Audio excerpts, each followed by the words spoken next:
সুপ্রভাত বন্ধুরা। আজ ২রা জুলাই, শুভ মঙ্গলবার ২০২৪। প্রভাতী চর্চায় সবাইকে স্বাগত। প্রভাতী চর্চায় রতনতনু ঘাঁটির ছেলেবেলা কবিতাটি নিয়ে হাজির হয়েছি।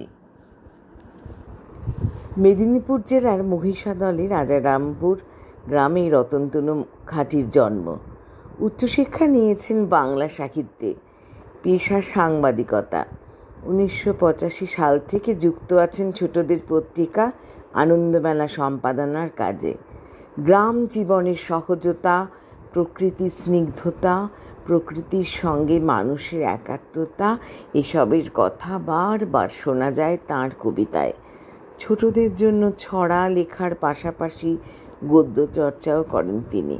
তার লেখা উল্লেখযোগ্য বই লাল শালুক, সাদা শালুক, ফুলকুরনি নদী, চাঁদ তারুয়া। এবার কবিতায় আসি। ছেলেবেলা। খুব ভোরে উঠে ছুটি ঘুম চোখে ফিরে সাঁতারের ক্লাসে, বাবা বাজারের ব্যাগ হাতে দেখি ছুটে যায় আর আসে। সাঁতার ফেরত বই নিয়ে আমি বসে যাই এক মনে। মা তখন একা 100 জনের কাজ করেন একজনে। তাড়াহুড়ো করে দুমুঠো খেয়েই ছুটে ছুটে যাই স্কুলে।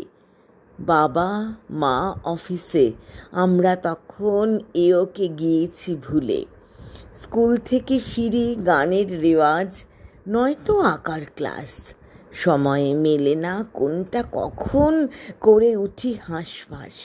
বাড়ি ফিরে দেখি অঙ্কের স্যার বসে রয়েছেন যেই, মা বাবার কাছে কথা বলবার একটু সময় নেই। রাতে ঘুমোবার সময় মা বলে, খোকা বড় হতে থাকো। আমি মাকে বলি, বড় হব খুব, আমার কথাটা রাখো।